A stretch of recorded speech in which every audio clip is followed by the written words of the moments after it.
I first met Kwame in 2009 when I was doing my master's program. Através dessa profissão eu posso ajudar mais pessoas e também contribuir para o nosso sistema de saúde.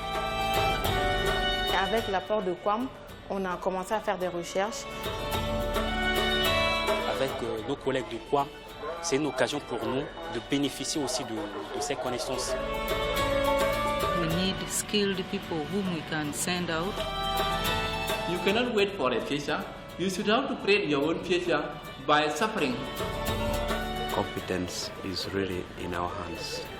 What I got has really empowered me. I think Kwame has contributed a lot to really building my capacity and making me who I am today.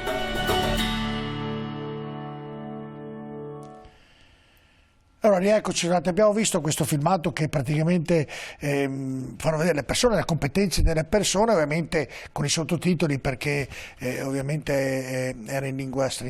La lingua, l'africano, quelle lingue lì riesci a capirle bene? No? Allora, se sono lingue locali, assolutamente no, perché sono ognuna diversa. L'Etiopia ha 88 etnie, piuttosto che il Mozambico, quindi, però molti parlano l'inglese. Ecco, e quindi è facile, si capisce, insomma noi parliamo inglese. E qui abbiamo visto già le competenze, già lì c'è una struttura dove avete il QAM, ha iniziato anni fa nel 1950 e oggi dopo 70, perché è stato 2 anni, 73, insomma siete riusciti a creare un'organizzazione anche di medici che si laureano in Africa, insomma siete riusciti a fare qualcosa davvero di straordinario. Ma noi abbiamo iniziato il collegio, il QAM vuol dire collegio universitario, e vuol dire che venivano qua gli studenti africani a studiare, studiavano all'Università di Padova, si formavano da noi e poi tornavano giù nei loro paesi. In realtà man mano che le cose andavano avanti venivano qua i più bravi, talmente bravi che una volta laureati i primari nostri li volevano tenere qua e dopo erano anche belli. E le ragazze padovane e venete si innamoravano e l'esito negli ultimi anni, parlo degli anni 80-85, era che questi ragazzi bravissimi rimanevano qua, che non è il nostro mandato è quello di far crescere questi paesi africani.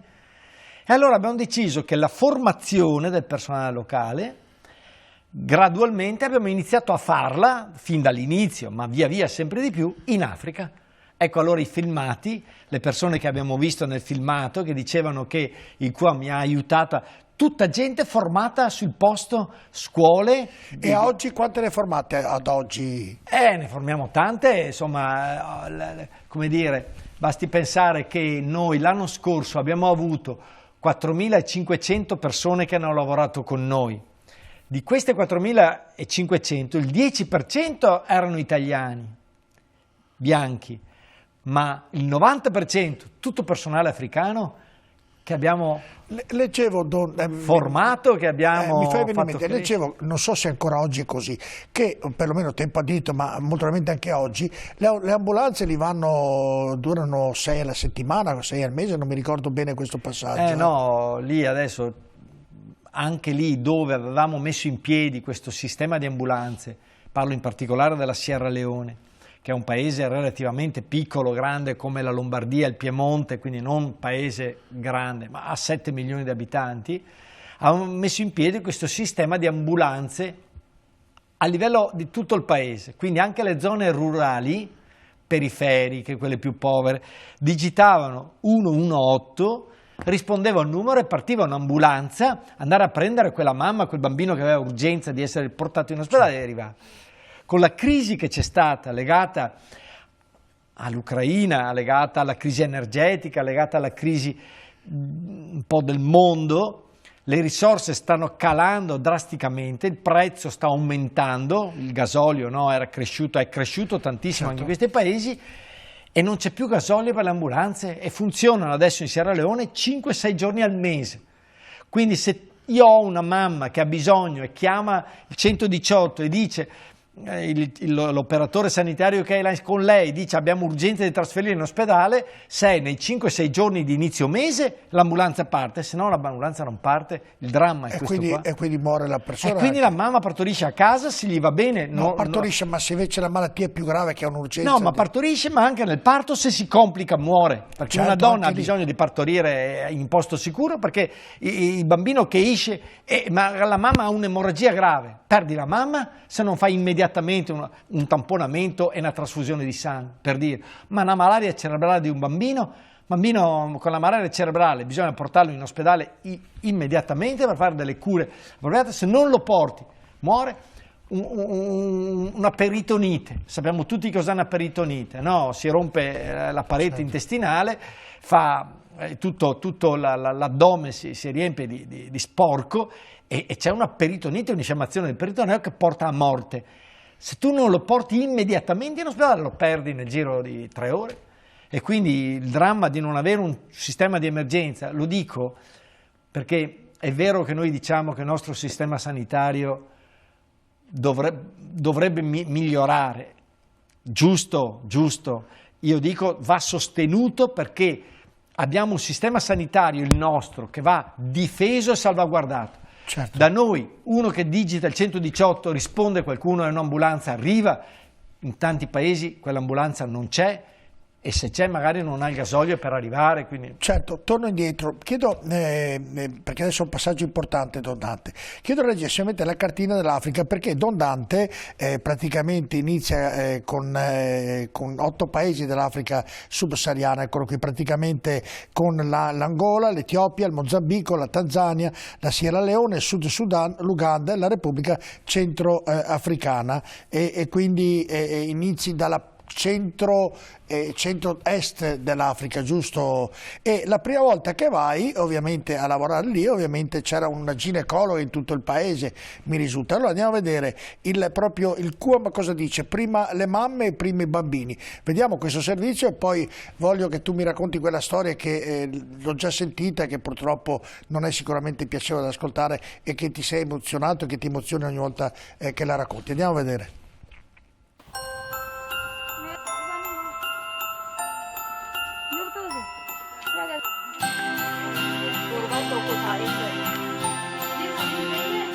Leeletta fudhadhe kaa. Akkaatii immoo ciniinsuun na qabachuun baay'ee nachirraa ambulaansiin hawaamanii na dabarsanii liqaasitti deenyan immoo daa'imni kee ta'uun guunneedhanii ho'a keessa tursiisanii torbee tokko taa'ee gale.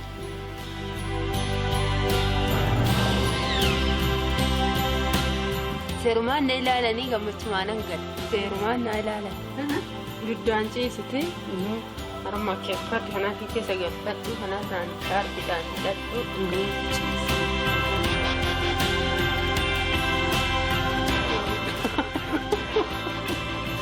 barataan otoo narsii naataanii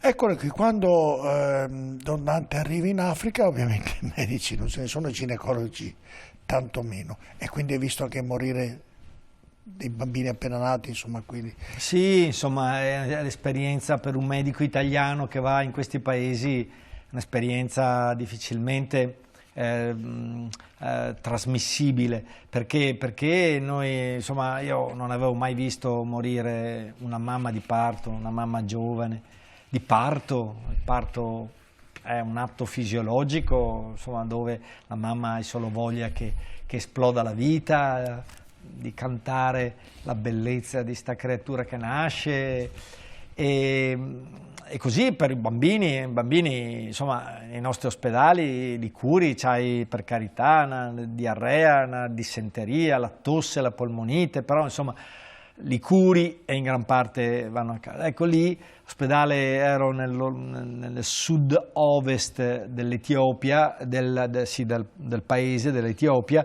a sud-ovest della capitale, che è Addis Abeba, a un 7-8 ore di macchina, di Toyota, queste strade. C'era questo ospedaletto piccolo nella diocesi di Soddo, che è appunto in quest'area. E lì mi sono fermato per un periodo un po' più lungo, e quindi ecco, E quella sera, insomma, è stata una sera abbastanza scioccante, insomma, ecco perché quel bambino che mi sembrava sorridere, pensavo io, da inesperto, perché io sono un cardiologo, la pediatria non è proprio la mia, però lì ci sono tante mamme e bambini, e vedi sto bambino che ti sembra sorridere, che ti guarda, questi occhi che però erano occhi strani, e quindi mi stavo domandando, dico, ma sto bambino non mi convince, però sorride, vuol dire... E mi si avvicina il nostro collega locale e mi dice, Dante, non vedi che questo è un tetano? Dice, come un tetano? Sì, dice, il tetano, sai come? Sì, dico, mamma mia, ma è vero?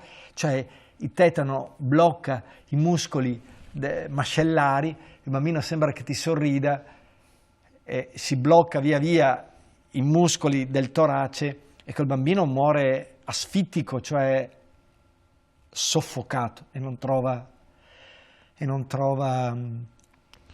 respiro, no? E del tetano noi sappiamo tutto, sappiamo la tossina, sappiamo come agisce, io ho studiato tutto del tetano, quanto grande è, quanto peso molecolare ha quella tossina, cosa bisogna fare per prevenire, cosa bisogna fare quando è in atto il tetano.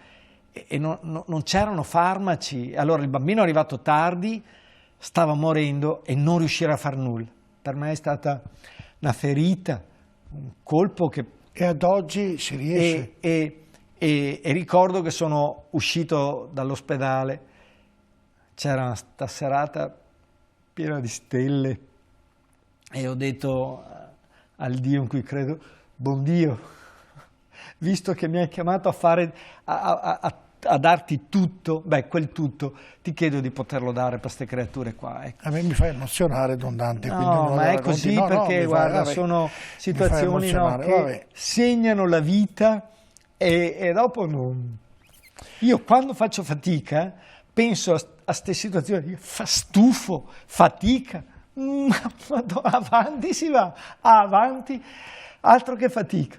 E perché? Perché adesso, per esempio, cioè da noi sta roba qua è curabile, e allora il mio idea fissa che mi porto dentro, Signore, se è vero qua, deve essere vero anche in questi paesi qua. Ecco, questo è l'impegno quotidiano che cerchiamo di portare avanti. Perché... Allora andiamo a vedere un altro filmato che riguarda dove è stato il Papa, tra l'altro in Sud Sudan, gli sfollati di questo paese martoriato, perché il Papa, come voi saprete, è andato in una missione di pace in Congo, in Sud Sudan, però non so se è riuscito a portarla, auguriamoci che sia riuscito. Però andiamo a vedere gli sfollati del Sud Sudan.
Ako shure long jal kore yeri ba nyure yer na worun man o ichang na chu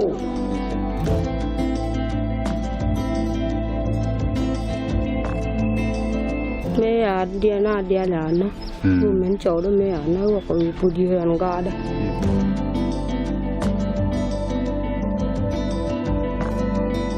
o bu me tur lo lang Jukoma, dite ko unuka.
Nel vedere quelle immagini il primo pensiero mi viene, in Africa ovviamente il mondo la sta sfruttando, credo. Poi ti voglio chiedere il tuo pensiero in questo. Poi mi chiedo, in Africa ci sono anche dei posti dove si sta da Dio, Dubai, dei posti fantastici dove ci sono gli Emirati Arabi, ci sono soldi a valanghe, perché non si aiutano tra di loro? Ti sei fatto una domanda, perché questo? Perché c'è una diversità sociale e di vita in un paese dove c'è una ricchezza del suolo che la stanno sfruttando tutti tranne che loro?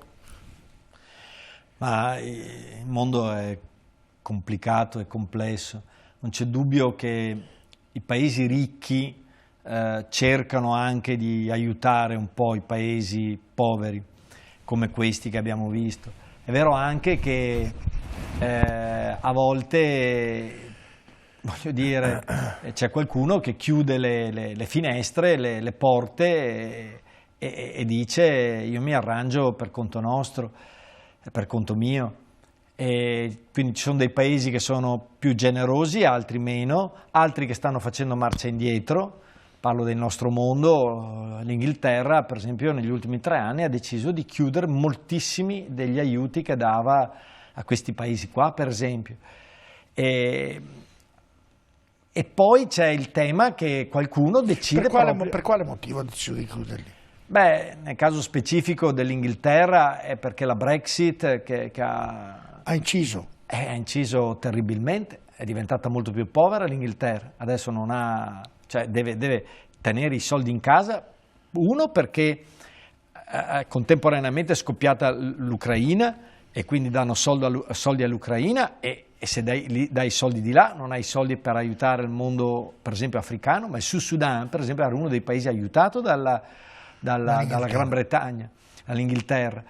E adesso Però la mia domanda è redondante: paesi della stessa Africa che sono ricchi, che comprano squadre di calcio, spendono 300-400 milioni di dollari di tant'altro, perché non danno un contributo, a una mano? Sì, devo dire che hanno fatto un mondiale. Va bene, lasciamo stare. In Qatar. Certo. In Qatar non poteva quei soldi invece che spenderli lì. Certo. Vogliono dare 500 milioni di dollari a Ronaldo perché pubblicizzi l'eventualità, la possibilità che facciano un mondiale nei prossimi anni. 500 milioni di dollari. Il Qatar, ecco, non è proprio in Africa, è nell'isola. Però è lì vicino. Però è lì vicino. È lì vicino. Ecco, lì io dico questo.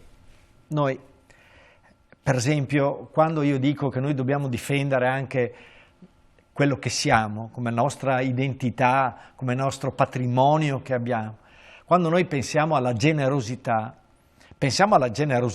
cioè c'è una persona che sta male e ti aiuto, esatto. E ti aiuto a star bene. Lo devo dire, tante volte in questi paesi, specie nel grande area della penisola araba, eccetera, penso al Qatar. Il Qatar ti dice: ti do i soldi, ma con quei soldi fai quello che dico io, e invita anche le nostre dipendenti, come capita, lo dico, che ti danno la borsa di studio, ma la sera del venerdì devi venire alla moschea e poi devi frequentare la scuola coranica, cioè danno anche il soldo, ma è legato a un ricatto. È una sorta di ricatto. Noi, per esempio, da questo punto di vista, penso anche a tanti nostri missionari, penso alla nostra gente, penso al lavoro che facciamo noi facciamo crescere i ragazzi e vogliamo che crescano perché diventino uomini, diventino giovani preparati, infermieri, ostetriche, medici, operatori sanitari, ma lo facciamo per loro, mettiamo loro al primo posto, non l'interesse mio. Anch'io, io sono prete cattolico, insomma mi farebbe piacere che loro sanno che io sono un prete, ma gli lascio la libertà di dire: se un domani voglio seguire te, seguo te, e se no faccio la mia strada, e io non mi permetterei di dire altre cose. Per dire, quindi il mondo arabo in particolare, su questo, ecco, non tutto, ma ecco, dopo neanche il mondo occidentale, finisco, è esente da peccati. Vabbè, potrei allargare il discorso, la Turchia con Erdogan sta aiutando per esempio un paese come l'Etiopia, ma anche lì vuole indietro. La stessa cosa, ci sono anche dei paesi che danno contributo dal punto di vista, insomma, ecco, anche l'Italia, ma anche si difende bene, cerca di fare la propria parte. E la Cina? E stavo dicendo, però, se posso dire, c'è la Cina da una parte, e lo dico anche gli Stati Uniti dall'altra, che qualche soldo lo mettono nel continente, ma lo mettono a pro uso e consumo, cioè certi paesi interessano e allora do dei soldi, altri paesi non. Quando il Papa dice l'Africa non va sfruttata ma va promossa, intendo dire questo atteggiamento qua, e da questo punto di vista io credo che per esempio il lavoro che fa la Chiesa cattolica a supporto di questi paesi è veramente un lavoro di grande valore, perché c'è veramente la generosità per far crescere l'altro. Poi ne parliamo. Vado in pubblicità perché abbiamo tante cose e dobbiamo anche accelerare, perché davvero qui non ne veniamo fuori. A tra poco, rimanete con noi, abbiamo tante cose da dire ancora.